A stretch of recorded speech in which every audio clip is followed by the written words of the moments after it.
And segment 2. Changing spectral shapes or cross changes in elevation provide cues to auditory localization. Directional transfer function, a measure that describes how pinna ear canal, head, and torso change the intensity of sound with different frequencies that arrive at each ear from different locations in space.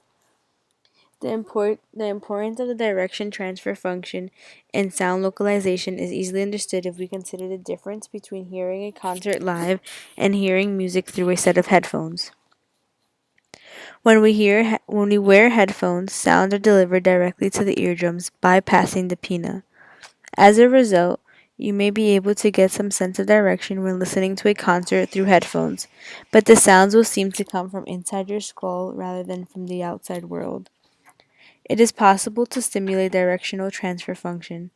When this special stereo recording called the binaural recording is played over headphones, the listener experiences the sounds as if they were back out in the world. Every set of pinna is different, so for this stimulation to work, all listeners need their own individual recordings. Research suggests that listeners learn about the way directional transfer functions relate to places in the environment through their extensive experiences listening to sounds. Hoffman, Riswick, and Opsol inserted plastic molds into folds of adult ears.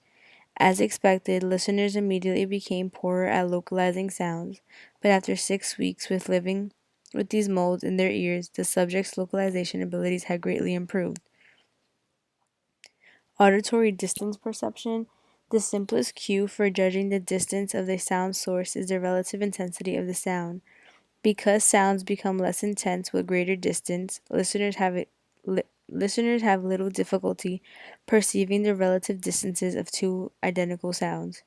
This cue suffers from the same problem as relative size and depth perception. Interpreting the cue requires one to make assumptions about the sound sources that may out to be false. Inverse square law, a principle stating that as stands from a source increases, intensity decreases faster, such that decreases in intensity is equal to the distance squared. This general law also applies to optics and other forms of energy. Listeners are fairly good at using intensity differences to determine distance when sounds are presented within 1 meter of the head, but listeners tend to consistently underestimate the distance of sound sources further away, and the amount of underestimation is larger for greater distances. Intensity works best at a distant cue when the sound source of a listener is moving.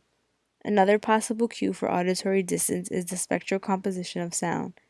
The sound absorbing qualities of air dampen high frequencies more than low frequencies, so when the sound sources are far away, higher frequencies decrease in energy more than lower frequencies as the sound waves travel from the source to the ear. Thus, the further sound is, the muddier it sounds. The relative amount of direct versus reverberant energy inform the listener about distance because when a sound source is closer to a listener, most of the energy reaching the ear is direct. Complex sounds. Simple sounds like sine waves and bands of noise are very useful for exploring the fundamental operating characteristics of auditory systems. Harmonics. Harmonic sounds are among the most common type of sounds in the environment. Fundamental frequency is the lowest frequency component of a complex periodic sound. For harmonic complexes, the perceived pitch of the complex is determined by the fundamental frequency, and the harmonics add to the perceived richness of the sound. The auditory system is acutely sensitive to the natural relationship between different harmonics. It is not necessary to have all harmonics present in order to hear the missing fundamental frequency. One thing that all harmonics of a fundamental have in common is fluctuation in sound pressure at regular intervals corresponding to the fundamental frequency.